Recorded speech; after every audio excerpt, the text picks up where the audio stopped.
நீங்களும் இந்த மாதிரி நெக் பேண்ட் தான் யூஸ் பண்ணுறீங்களா?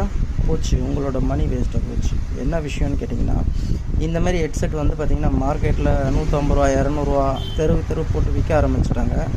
இது வந்து பார்த்திங்கன்னா கஸ்டமர்ஸும் வந்து பார்த்திங்கன்னா ரொம்ப கம்மியான விலையில் கிடைக்குது அப்படின்னு வாங்கிடுறாங்க. ஆனால் இதை வாங்கி ஒரு 1 வீக்கில் இல்லை ஒரு 10 டேஸ்லேயே வந்து பார்த்திங்கன்னா சார்ஜ் நிற்கல, பேட்ரி இஷ்யூ, ஒன் சைடு கேட்குது, ஒன் சைடு கேட்க மாட்டுது. அந்த மாதிரி வந்து இந்த ஹெட்செட்டில் கம்ப்ளைண்ட் நிறையா வருது. கடைக்கு கஸ்டமர் கொண்டு வந்து இது ரிப்பேர் பண்ண கொடுக்குறாங்க. நம்ம வந்து இதை ரிப்பேர் பண்ண முடியாதுன்னு சொல்கிறப்ப ஏன் என்ன ஏதுன்னு அவங்க கொஸ்டின் பண்ணுறப்ப நம்மளால் இதை டீட்டெயிலாக எக்ஸ்பிளைன் பண்ண முடியல. அதுக்காக தான் இந்த வீடியோ.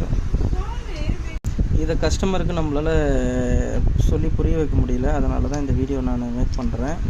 இந்த மாதிரி ஹெட்ஃபோன் வந்து பார்த்திங்கன்னா எந்த ஒரு வாட்டர் ப்ரூஃப் சீல் பண்ணியிருக்க மாட்டாங்க. அதனால் ஈஸியாக தண்ணி உள்ளே போகும். இது ஈஸியாக டேமேஜும் ஆகிடும்.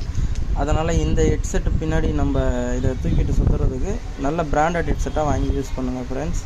இந்த மாதிரி ஹெட்செட்டை வந்து பார்த்திங்கன்னா கம்மி விலையில் கிடைக்குதுன்னு வாங்கி யூஸ் பண்ணாதீங்க. இது யூஸ் பண்ணுறதுனால உங்கள் ஹெல்த்துக்குமே சேஃப் கிடையாது. வீட்டில் சின்ன சின்ன குழந்தைங்க இருப்பாங்க. ஸோ இதை குழந்தைங்க கையில் கொடுக்குறப்போ இது ஈஸியாக டேமேஜ் ஆகிடும். அதனால் வந்து பிராண்டட் ஹெட்செட்டாக வாங்கி யூஸ் பண்ணுங்கள். வீடியோ பிடிச்சிருந்தால் லைக் பண்ணுங்கள், ஷேர் பண்ணுங்கள், கமெண்ட் பண்ணுங்கள்.